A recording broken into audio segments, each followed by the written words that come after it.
Looking forward to catching all of them this week. Good luck with all your runs.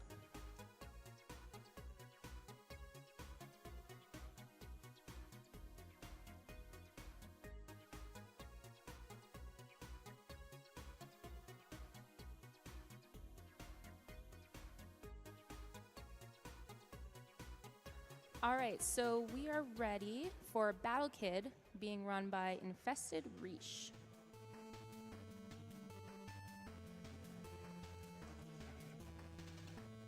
Okay. What's up, everyone? I'm InfestedRiche.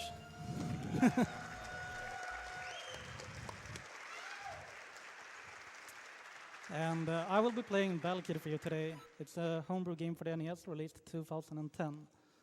And it's known for its difficulty, so I'm going to leave most of the commentary to my friend here. Let you introduce yourself. Hi, everybody. I'm SGDQ2017. And we are going to run it on the normal difficulty. I can show you the difference here that easy difficulty is pretty much the same thing except you have double damage. So yeah, I'm going to do it on normal.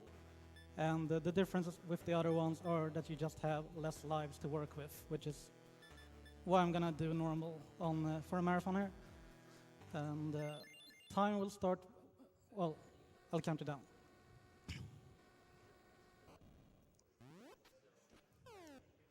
You ready for the timer? Okay, 3, 2, 1, go.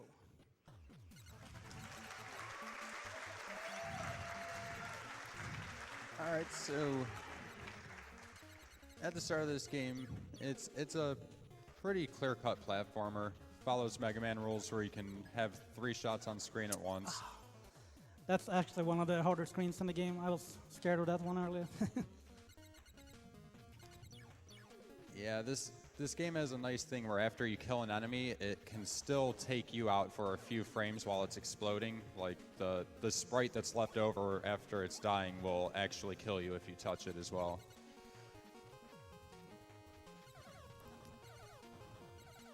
Another thing that's worth to mention is that I can only have 3 bullets on screen at the same time.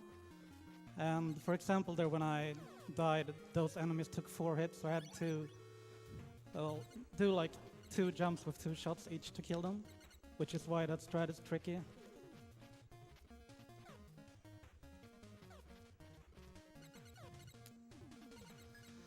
But yeah, you might recognize the character from I Wanna Be the Guy, which this game is very heavily inspired by. Although this game is fair, there's no like jump scares really. You can usually identify every enemy on the screen and yeah, plan ahead what you're gonna do. So there's a checkpoint, so whenever I die I go back there. Yes, now when Rich is doing PB attempts, he actually plays an unfair, so he just skips every checkpoint because if you take any kind of damage whatsoever in unfair, you're back at the title screen. Yeah, and everything kills you in 1 hit in this game. Time for the first boss, the Lotus Guardian.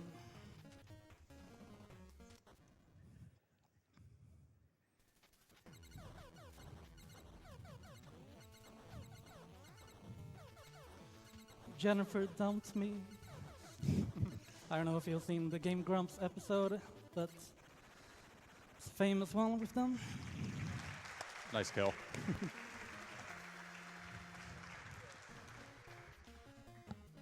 Thank you. Even though I killed the boss now, I haven't saved after, so if I die here before I save, I have to refight him. But it should be fine. There we go. So we get a checkpoint down here. You know, this game is very open-ended and kind of exploration-based in the sense that there's not clear-cut, straightforward levels. It's more of a open Metroidvania kind of style concept. Here we get the high jump, so now I can jump 1 tile higher than before, which we need to get to the next area.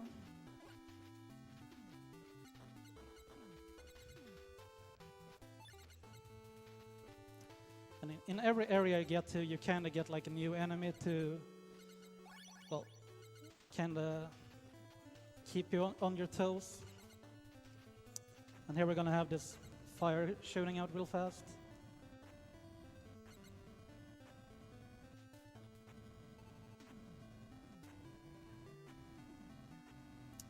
You can jump over those gaps, and it would save a second each time you do it there. So that room could have been 2 seconds faster. But you have like 2 frames to jump over the gap.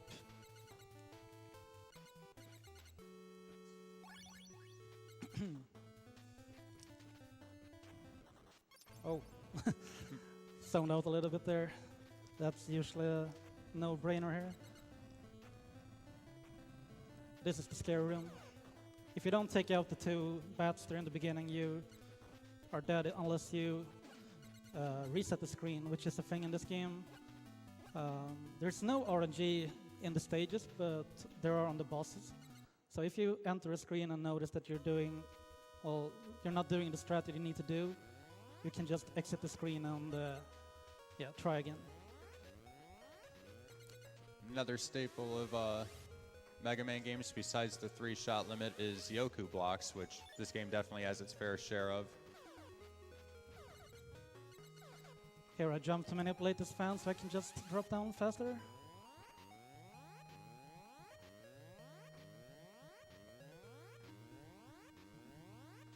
Smiley face.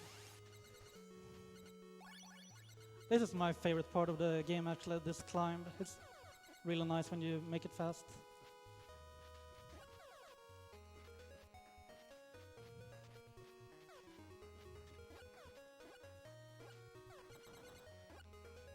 And these enemies take 4 hits, which makes them a little bit more annoying than the others.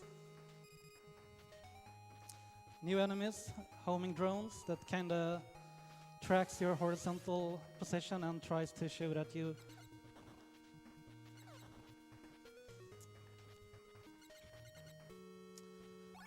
And coming up is more of those Yoko blocks where I kinda need to listen to the audio a little bit. More of those fans. Here we go.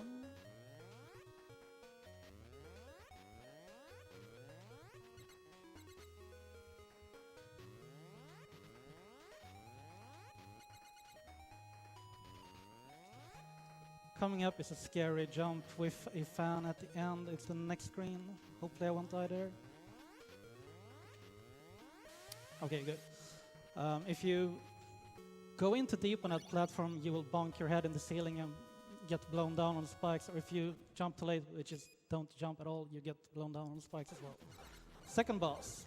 Rich is going to manipulate the laser here, essentially just freezing it in front of him so it can't really hit him at all. Then the rest is just jumping and rhythmically mashing shots away and jumping over incoming projectiles as need be. Really good kill, by the way, Rich. Thank you. Yeah, as long as you stand still and don't move left or right, that turret in the ceiling will not hit you. So you only have to pay attention to the birds. And that boss had 2 hatches, one in the bottom and one higher up. And if it shoots out the birds from the top hatch, you have to jump, which I had to do this time.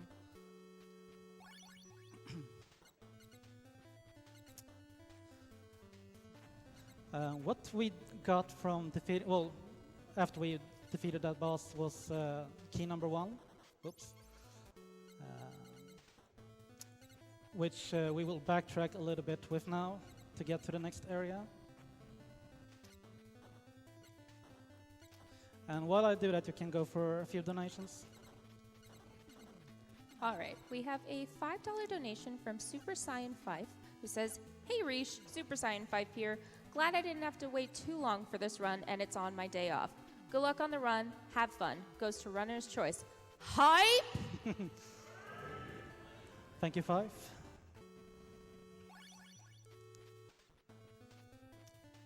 You can read a few more if you want. $50 donation from Jake Monroe.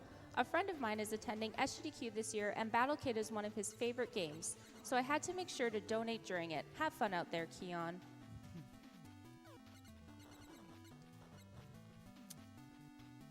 Okay, now I'm kind of back to where I was before. We're gonna move over here.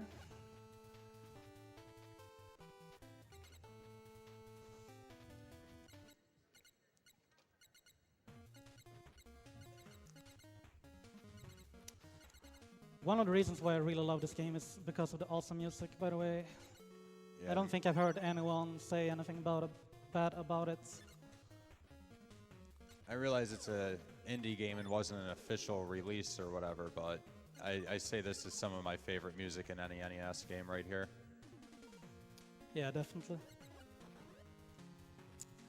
Okay, now while we're in the underwater, you can see a timer at the top, which is my oxygen. When it reaches 0, I will drown and die. And some new enemies here.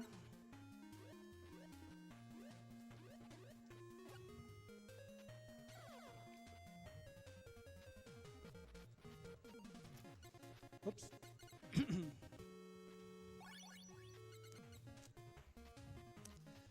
Now we're gonna reach a point where it kinda throws a little bit of everything at you that you have already seen.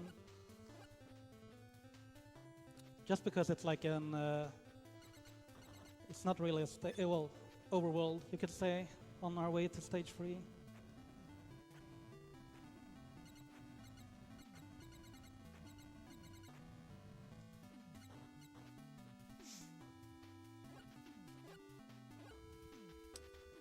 And up here, I'm gonna enter a room and leave immediately. What I did there was I activated the teleporter, which I'm gonna use later on. Stage 3, which is a little bit, yeah, it's one of the trickier ones actually. And later on, I'm gonna need an audio cue for a long section.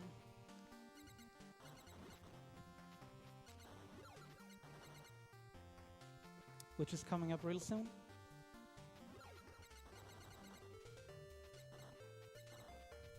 One of the really nice things about this speedrun is the enemies are not random in any way. Their behavior, oh, quiet time, sorry.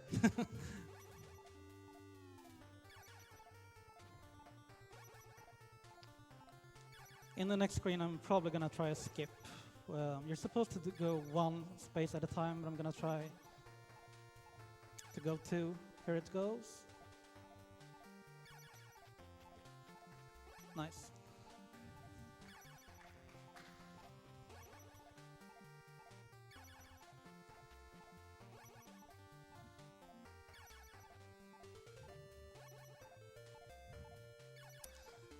From what I've heard, this is like the section that, well, the people who play this game, this is the part that they remember and usually where they quit. Because they get like a little bit too impatient when they die too much to it, and it's pretty simple really, but it's the type of obstacle that where you just end up being stuck for too long. These wizards or whatever I call them, there are a couple of, I think there are 2 of them, and that one shot vertically, but there's another one that shoots horizontally as well. The snail always shoots when he sees you on a horizontal line.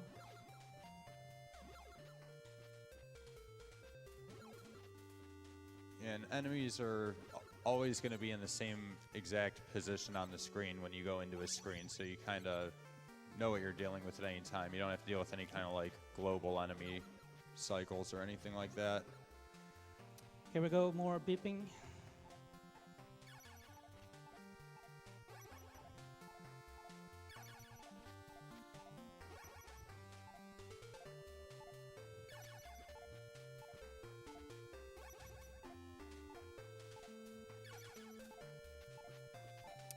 That jump is always scary.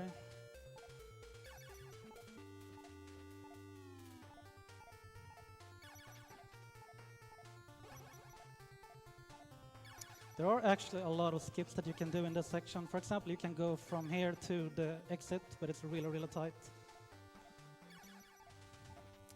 I'm probably not gonna try any more in this area, because you can do a couple of them here as well.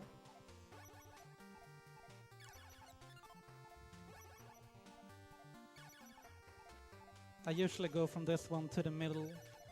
Now I'm gonna go the intended way.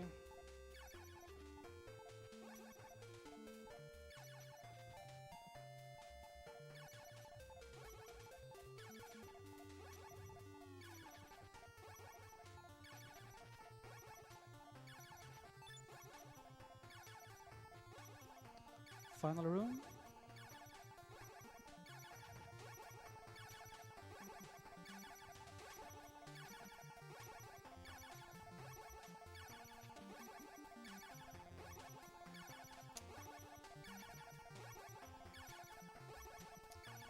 Coming up is a really random boss. She can do 6 different attacks, and they're based on her colors. We kind of want to see pink, red, and yellow as much as possible. Okay, that's a bad one.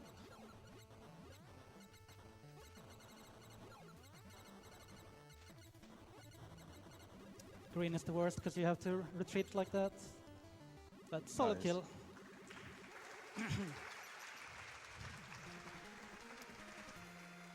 Yeah, that boss is definitely one of the rougher ones in this game, for sure. My first playthrough of this was about 9 hours, and I'd say 4 of it was dealing with the spike section and that boss right there that he just fought. And the reason why, like we said earlier, you can only have 3 shots at screen same time. So you kind of almost want to go up close to the bosses so you can deal more damage quickly. There's a teleporter, by the way. And here we have a checkpoint, so we don't have to worry about refighting the boss now if I die. But yeah, what I got after that fight was the feather, which allows me to hover while I'm midair, so we can go this way. And all you have to do is hold up on the D-pad, and you will slow fall like that. Coming up is one of the harder tricks in the game. I'm gonna try it. I call it the ball skip. It's a screen with 2 balls, and I'm gonna kill one but skip killing the other one. Here we go.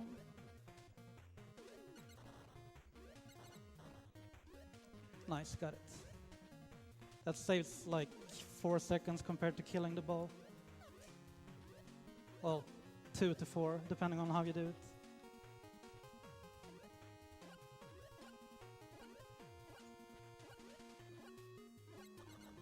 Once again, I have the timer counting down because I'm underwater.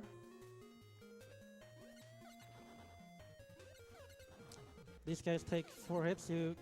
There's an optimal way, which I'm doing now, to distribute the damage the most efficient way. And since I got up on land there, I refreshed my timer.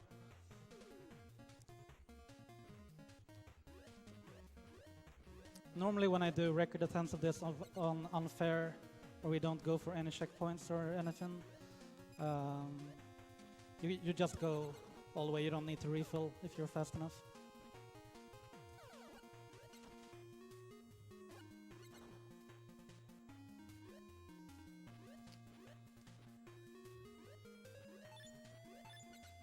Okay, we're almost at stage 4, which is, in my opinion, probably the hardest stage in the game.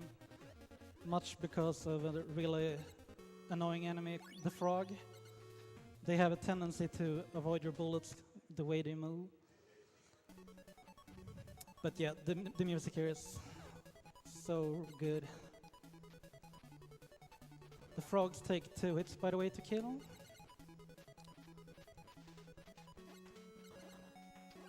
Oh shit. I'm gonna reset there too.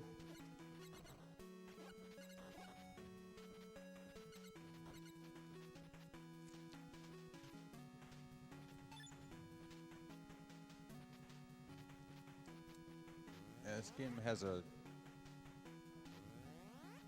lot of really tricky platforming to it.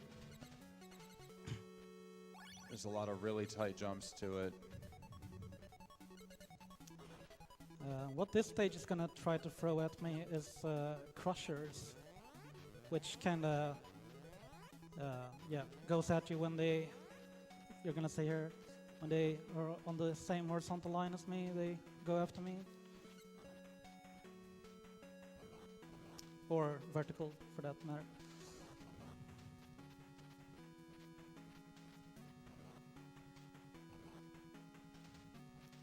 can probably squeeze in some quick donations here, 1 or 2 maybe.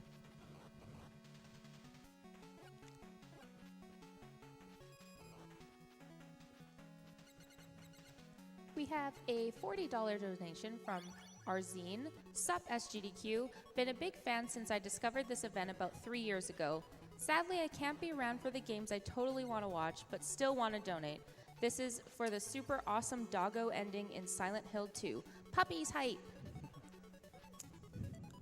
I was a little bit too eager there, jumping up, which killed me. Needed to wait like 1 more frame.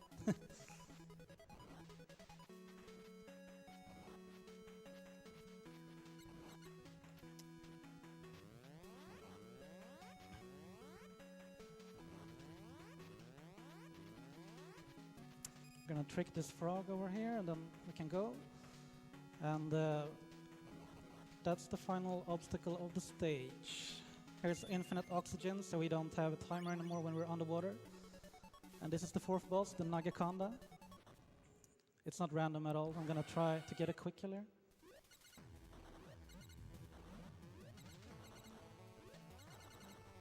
Decent start. 1 shot missed there, that's not good. Yeah, we're not gonna get the quick kill.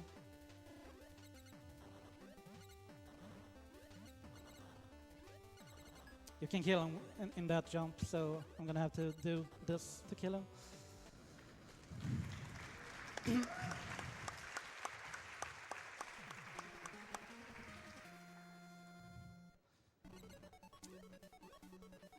And yeah, so now that we have the infinite oxygen, we just need to figure out where to go with that.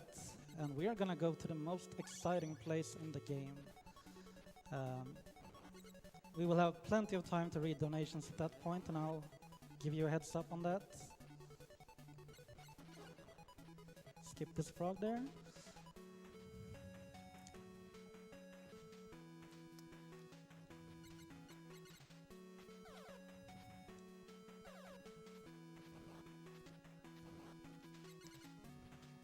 I'm tempted to go for one of the most stupid tricks in the game, which is the frog skip here, but since I've been playing pretty bad, I'm not gonna do it. It only saves 0.7 seconds as well, and it's like a 2-frame window.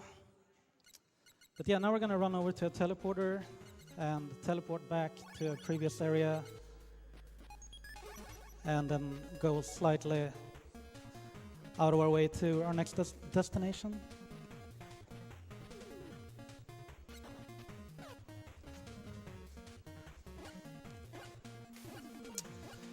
And well, I might as well explain it now. Where I'm going is an underwater maze, which is designed, it's just a long maze with nothing to it really.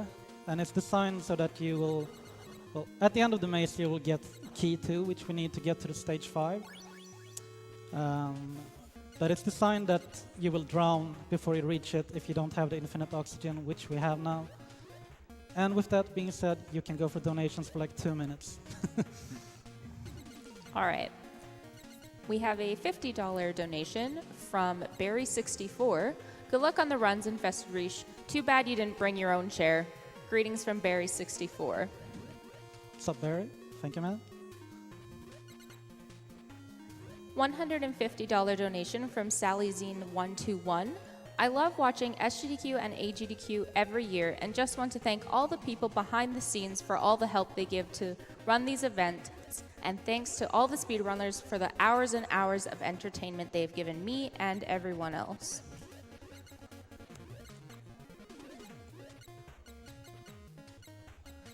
I like to shoot to the music here because I don't have anything else to do.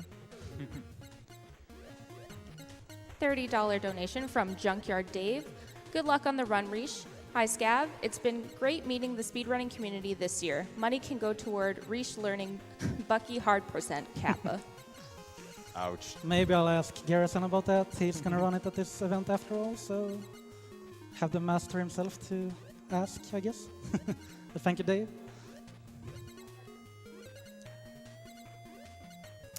Okay, we are almost at the end there now.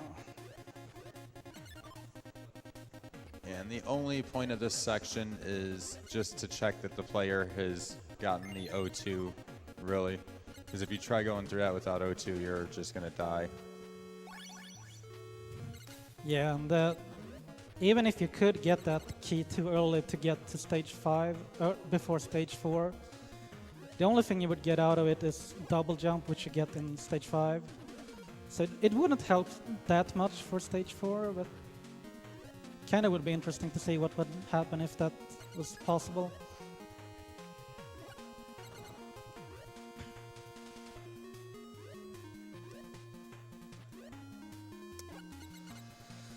Okay, we're almost at stage 5 now, which is an underwater world with a lot of trolley fishes and stuff like that.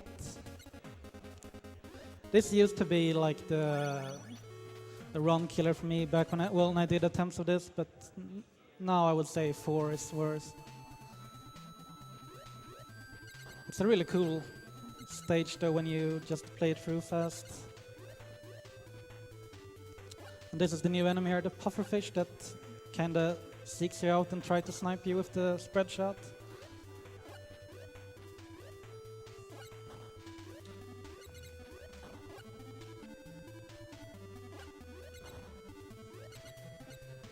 That first section there used to be one of my bigger run killers. I lost so many good runs there. And I've been playing this game since 2014, when I did a big blind race with a lot of my NES friends, Bad Breaks, Dexter, Duckfist, TMR, Blackage, or you name it, like so many good, nice people from the community. And that blind race was the most fun I've ever had. It took me 7.5 hours to beat the game first time, and we did it on easy difficulty with the double damage. But the reason why I love this game so much is it's the type of game which is so rewarding when you learn room by room how to do them fast. And it's a really nice, fun game to play through. Okay, I wanna hit that guy, that was close to that eye.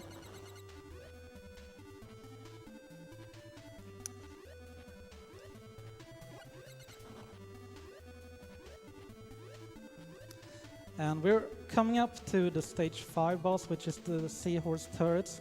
It's 4 turrets that will try to snipe you, they track you down. The first, when the fight starts, it's always the same, but then the pattern is random, which one will shoot, and they will speed up the more I kill.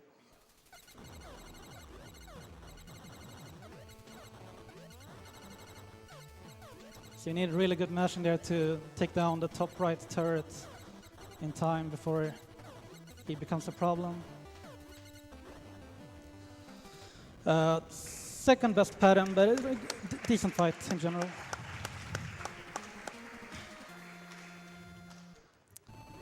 And that will give us the double jump, which makes the platforming a lot more fun and complex, I would say.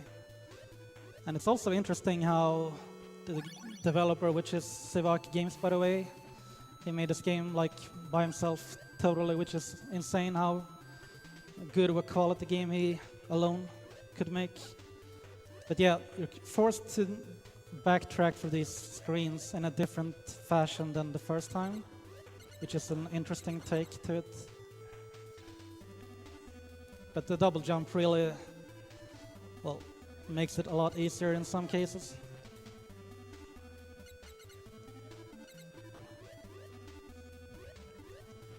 And unfortunately, with this being an open-ended game like this, there's some unavoidable backtracking in a couple spots.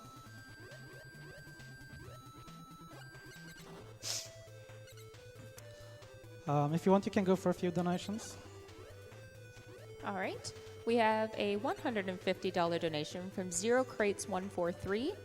Always hear about this, but never watched. First year watching it and loving it so far.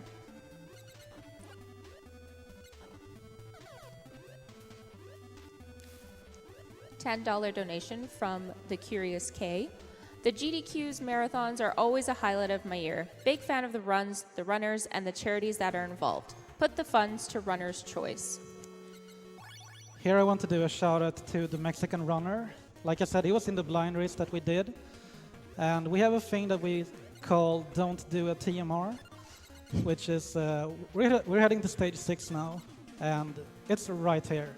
The TMR, he went up there and missed the entrance and ended up looking out throughout, well, playing through the whole game pretty much again and lost like 2 hours trying to find the next stage.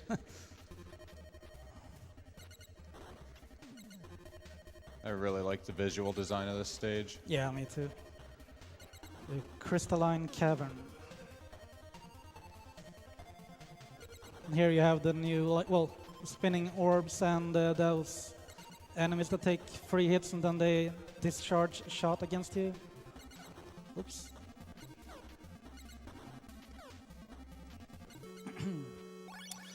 This stage is pretty short, but well, it's compact, I should say. How it's designed, you kind of loop around and come back and then go to another area, but I really like it.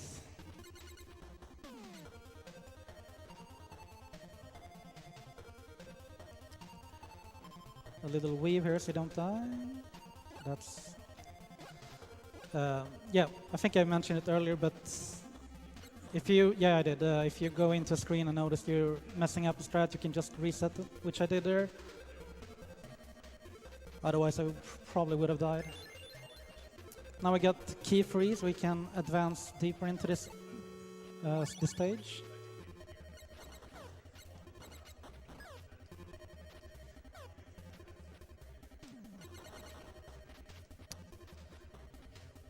Which is over here. Also, one thing that I really love about this game is that watching people play it for the first time, because you can tackle the rooms in so many ways. There are usually like a couple of ways to do it, but there's always one that's faster, of course. But here we have stage 6 boss, random boss. We want to see her on the ground as much as possible and do an attack where we shall drop that one exactly.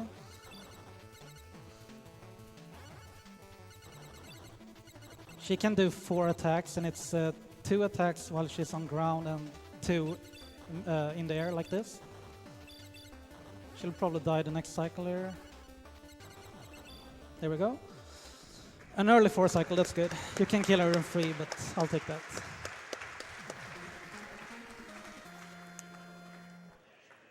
So now we defeated all the, well, stage bosses, so we need to go to the final area.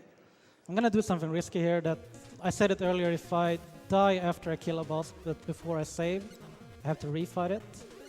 It's one tricky screen coming up. Hopefully I will, here we go. Okay, we're good. And now we're just gonna run to the closest teleporter to go to the final area. Which is teleporter 4, outside of stage 3.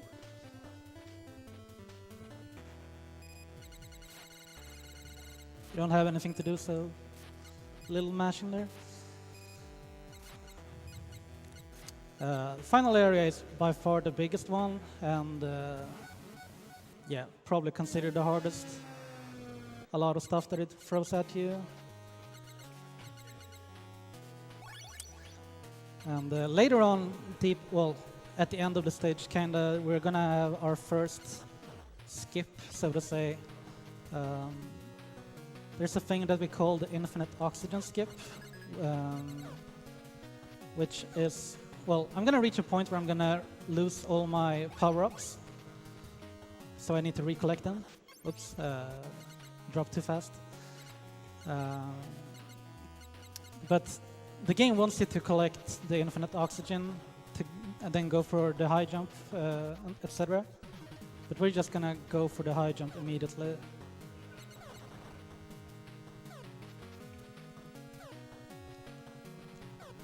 But that's until much later. There we go.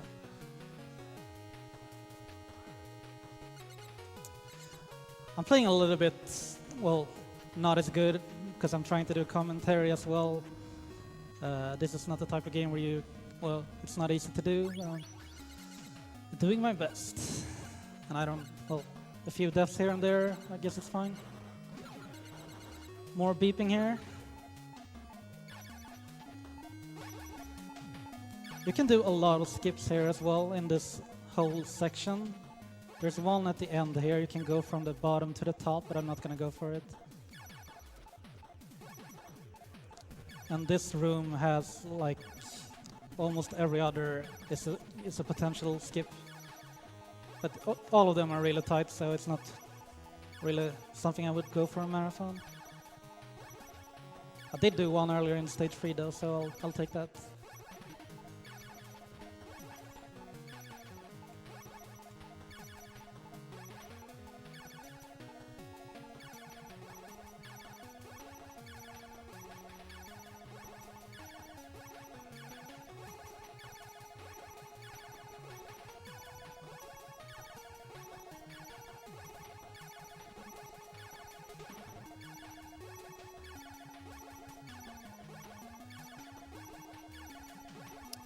Okay, that's the last of the beeping.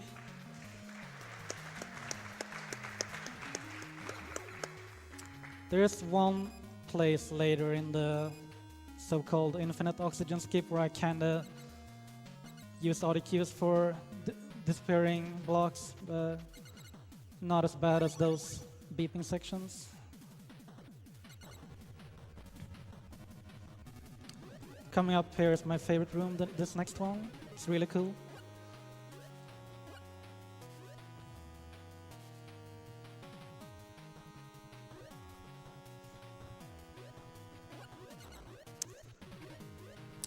Coming up soon is the, well, when we're gonna get robbed of our gear, so you can go for a quick donation before that if you want.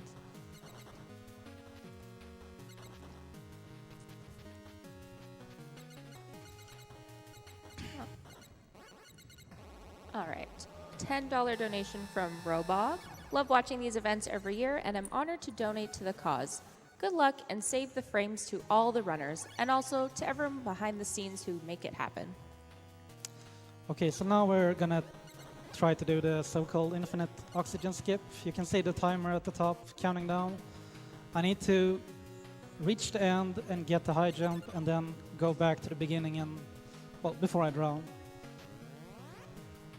And why it's so, well, a little bit tricky is because I need, oh, nice jump, nothing happened. There's gonna be a room with platforms where I need to do some tight jumps in order to save time, so I have, well, more likely to get back before I drown.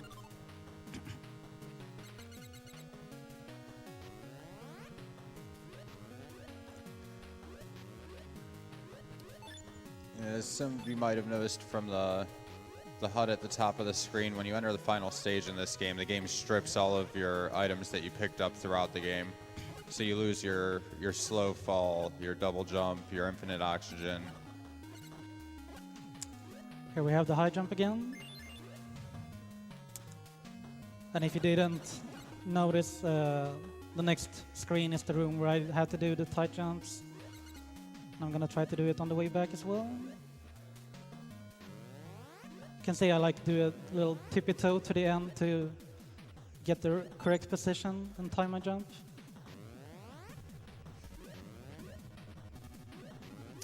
The controls in this game, by the way, are amazing. It's like none like I've ever played in any other game. Okay, we're gonna do this.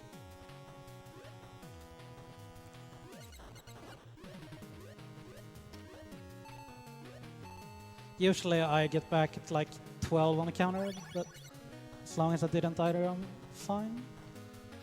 Oh, that's an annoying room actually. But it's right by the checkpoint.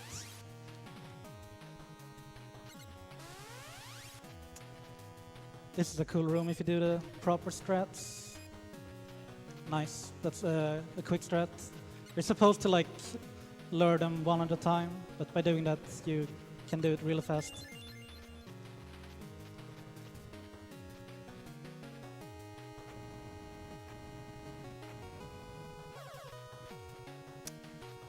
And yeah, it's not that much left of the original stage-like gameplay. It's only one more item that we need to recollect, which is the feather. Then we can go to the final two final bosses.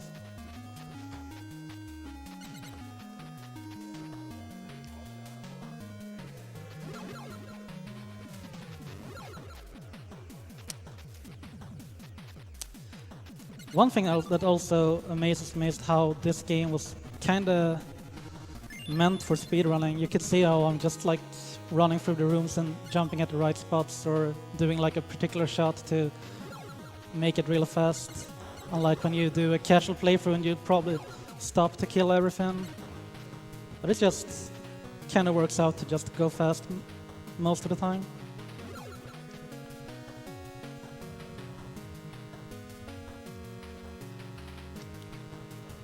Okay, second to last boss coming up, called Zed, which is really random. Want to see him do his attacks with the balls, where they go like, not that one. Every time he freezes the screen, it's bad, pretty much.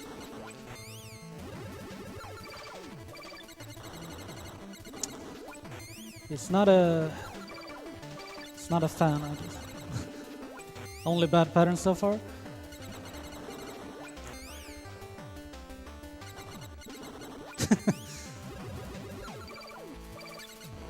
Easily the worst pattern I've ever seen. That's marathon luck for you.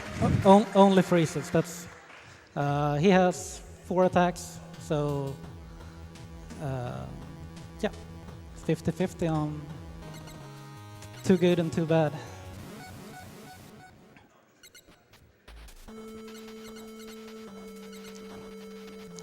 Time for the final boss. I'm gonna try the hardest strat possible, going full YOLO here, which is I'm gonna try to stay at the top left as much as possible.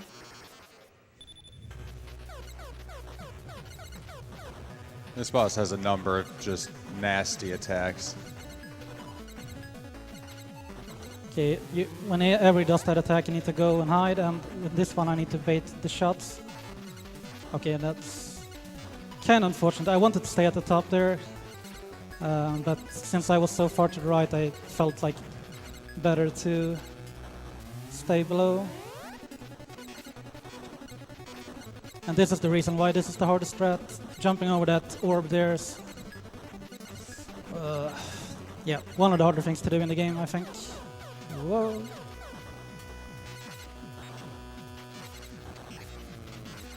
He should be dead real soon.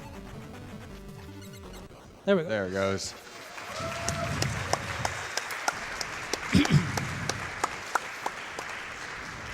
So all that's left is an escape sequence, and the time will be at a certain screen transition. I will let you know. It's probably like, I think it's like 40 seconds or 30 until we reach that point.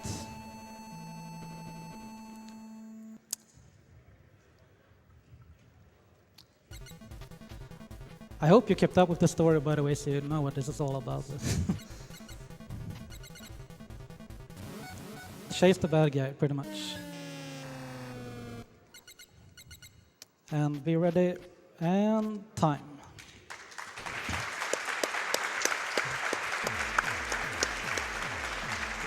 $41.46, not bad. I'll definitely take that, considering I had more unusual depths than normal, I would say. But yeah, hope you enjoyed the game. I want to do a shout out to Spiriax, which is a friend of mine in Sweden, another speedrunner. Me and him pushed down this game a lot the last 2 years. And I guess because of that, I had a chance to play it in a solo run here for you today. Also, if you really enjoy the game and feel like playing it, you can buy it at retrousb.com. And if you have played it and maybe need some help with it, I have made a tutorial which you can find on my Twitch profile, where I go through like beginner strats mostly, but some advanced stuff as well. But yeah, keep donating and follow all the amazing runners. I'll see you guys later with, I have a few more runs left on this week, so yeah, Take care.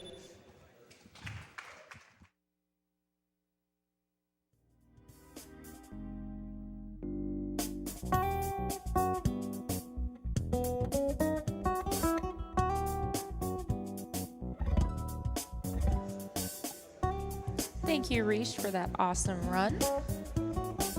I have a $15 donation from Andrew saying, always love SGDQ, one of my favorite weeks of the year. Keep up the great work of running some of our favorite games quickly.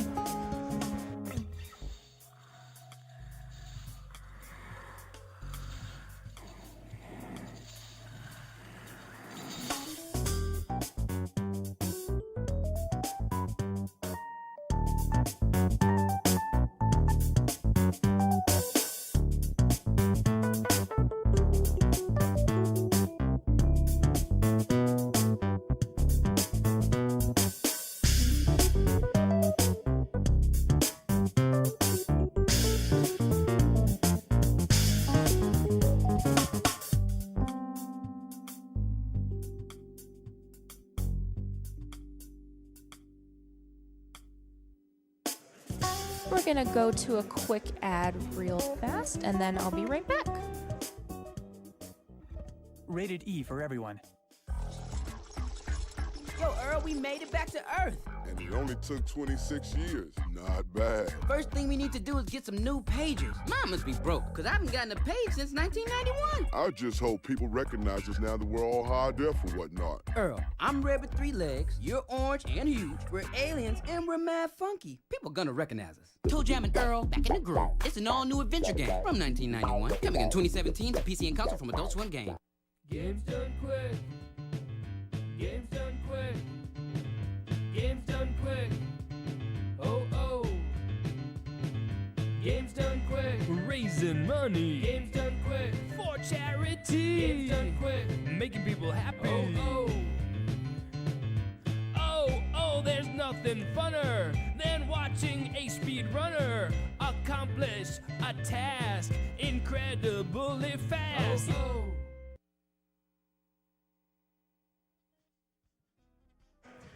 Super Meat Boy Forever, a follow-up to the indie mega hit Super Meat Boy by Team Meat. For updates, you can follow them on Twitter at Super Meat Boy, coming in 2018 for Steam, consoles, and mobile devices. Website www.supermeatboy.com.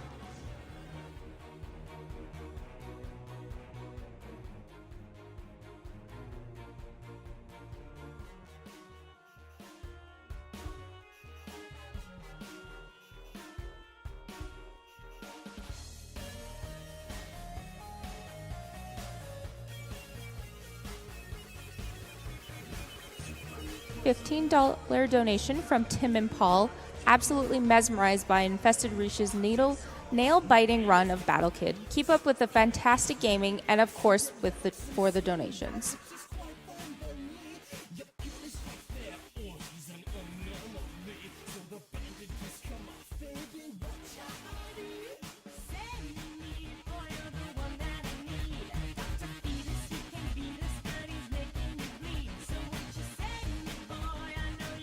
$5 donation from Christian Clearly, currently MD/PhD student. You guys are heroes. Keep up the great work. リーコングレーシングはちょっと見たことがあるんで、多少喋ることは喋るかなと。Now we will be going to an interview with InfestedRiche.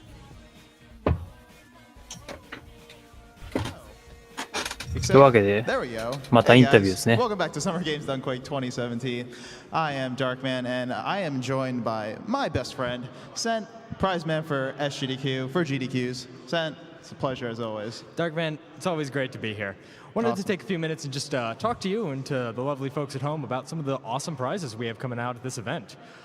You know, as you may have seen, we do have this amazing computer here in front of us. That's a computer. I just see our logo. Oh, it's a computer, and we'll be delving into that a little more in depth a little bit later into the week. But right now, I wanted to talk about some of the upcoming prizes we had and a little bit of an incentive we had going on. What do we got? So first up, next up, 今話してるのインタビューじゃないですね。今回の SGDQ での商品、例えば何ドル寄付したらこの商品もらえる可能性がありますよみたいな感じで。例えば、後ろにあるゲームズダンクエッグって青い箱、あれ PC なんですけどね。あれは確か125ドル以上寄付するともらえる可能性があると。まあ9時なんでもらえない可能性の方が圧倒的に高いけども。NES クラシックエディション。まあいわゆるファミコンミニですね。50ドル寄付したらもらえる可能性あるとか。右のぬいぐるみないとわかんないですね。あれかな、ショベルナイトの人かな、わかんないけど。I'm jealous. I'm jealous of whoever wins that, by the way. Oh. And, as always, guys, you can head over to gamesdonequick.com. You can check out the tracker. We have all kinds of information about different prizes. こういう感じの話は全部ゲームズダンクエックのトラッカーに載ってるっていう話してますね。これはゲームズダンクエックトラッカー。ただ問題があって日本から今ほぼ一つドネットできる方法が見つかって、それがまずペイパルにログインしないことと、あとビザのデビットカードを持っていること。その条件満たしてれば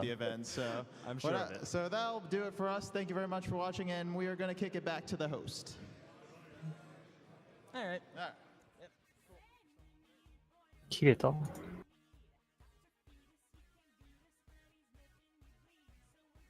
切れてないね。ビザのデビットカードを持ってればドネートできるらしいです。ただ普通は日本からドネートできないようになってるらしいので、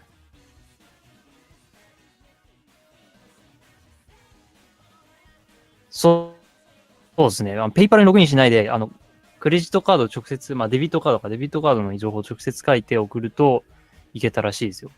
ただ、ちょっと裏道行ってる感じがするので、自己責任でお願いします。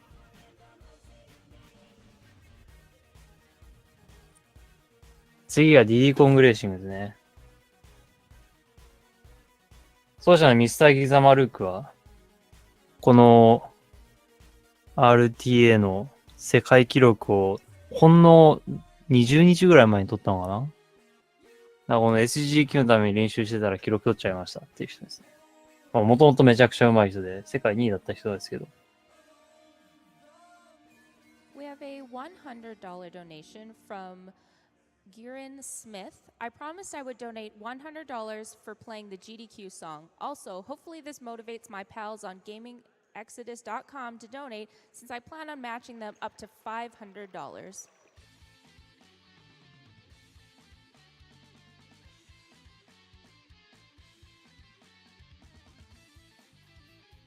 僕はクレジットカードしかないんで、ドネートできないですし、GDQ に。で、こういう似たイベントで RPG リミットブレイクっていう RPG 専門の RT イベントあるんですけど、そこもアメリカに送金というのが日本からできないようになってるんで、できなかったですね。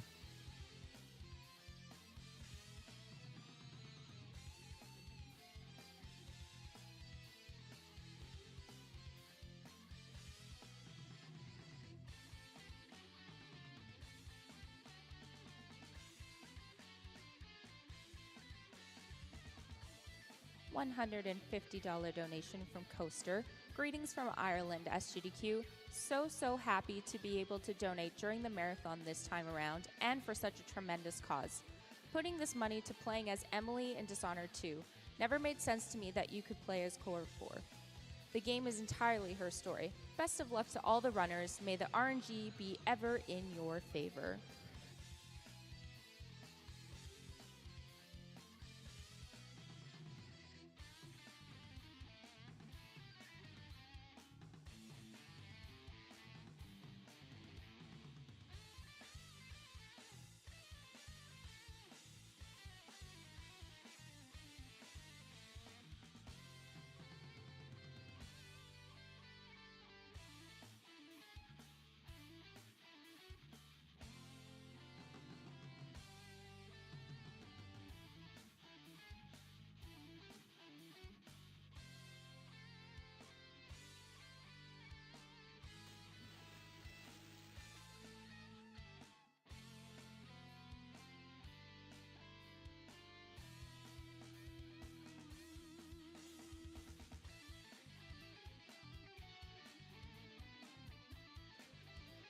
$10 from UI Person.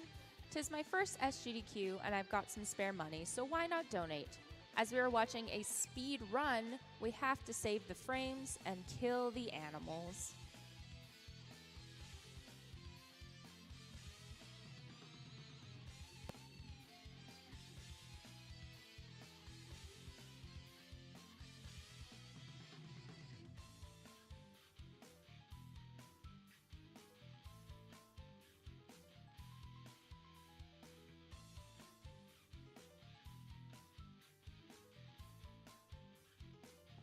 All right.